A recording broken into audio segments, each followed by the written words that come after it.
Hello, my name is Jason Stark, Battalion Chief, Loveland Fire Rescue Authority. I'd like to take a moment to thank all of our firefighters and Berthoud Fire for attending the Traffic Incident Management class held last week for the entire organization. I'd like to especially thank the Colorado State Patrol, Sergeant Bart Triple, and Trooper Chad Eastwood for participating in all 3 days of exercises and classroom learning. One of the first steps in being successful in the interstate is setting up proper traffic incident management area. You will notice that both fire and law enforcement are upstream of the accident, and EMS and tows are sent downstream for positioning. This is to provide for first responder safety and directing the public in and around your scene.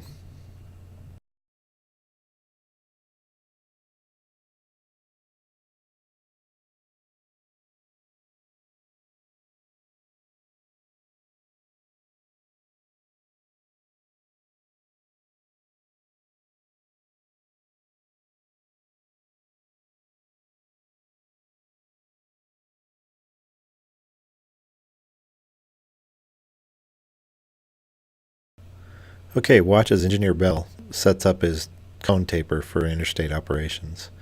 He's going to walk down the fog line facing traffic the entire time and dropping off his cones. We recommend cone spacing based on the hash marks on the interstate. So place one cone at the center of each hash mark. That will equate to a 40-foot spacing between cones.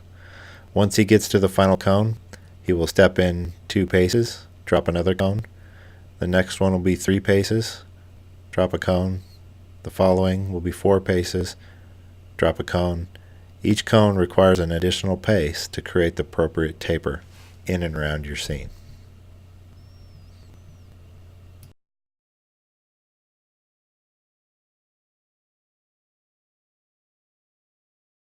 Okay, let's now listen as Captain Lyons provides a detailed windshield report on arrival. Engine 2's on scene, 3-car MVA. Looks like we got a T-bone style MVA. Looks like we got 2 patients out, 1 patient still in the vehicle. This will be 254 command. Engine 2 will be completing a 360, continue other units in stage. One of the things we talked about in class is a pit crew type mentality with the approach to these types of incidents. That way everyone is on the same page and knows what their job is before they get out of the vehicle.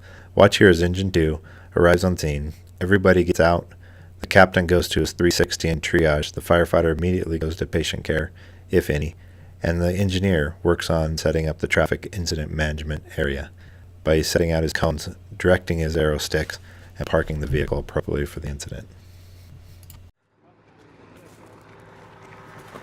You guys injured at all? No. Injuries? Have you talked to the other person in the vehicle? Yeah, he's okay too. Okay. You hadn't talked to him? Just stay here until we can get somebody else here and stay out of traffic for us. Okay. Is he not injured?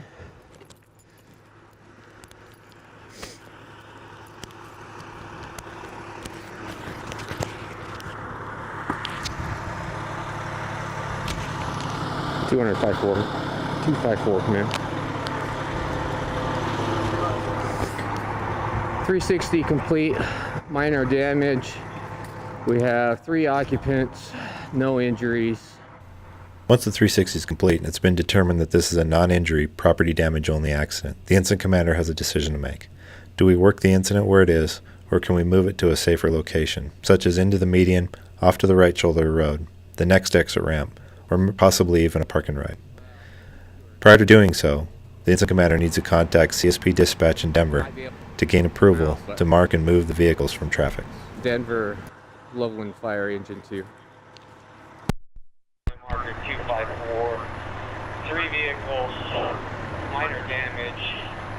We have 3 occupants that are non-injury, requesting the mark and move at least 2 of the vehicles, possibly all 3 vehicles. Loveland Fire Engine 2, this is Denver. I just now received that call. I'll have my trooper en route shortly. And go ahead and mark and begin moving. Loveland Engine 2, copy. Once the request to mark and move has been granted by State Patrol, you can begin marking the vehicles. As you see here in the video, Engineer Sanfilippo does a good job marking the tires at final rest position in the format that we want all tires to be marked.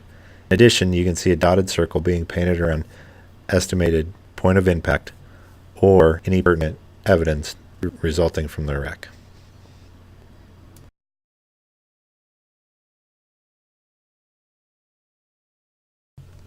When it comes time to move the vehicle, it takes good communication and coordination between CSP and our resources on scene.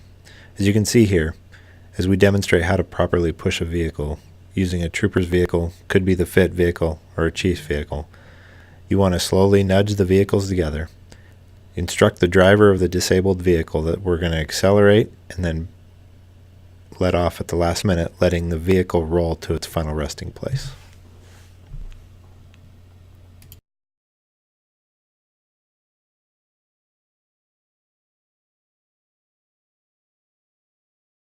I'd like to thank everybody for participating, and this concludes our video on how to mark vehicles at final rest for movement off the interstate. Again, I'd like to thank Sergeant Bart Triple and Trooper Chad Eastwood from the Colorado State Patrol for spending 3 days with us in both classroom delivery and hands-on training.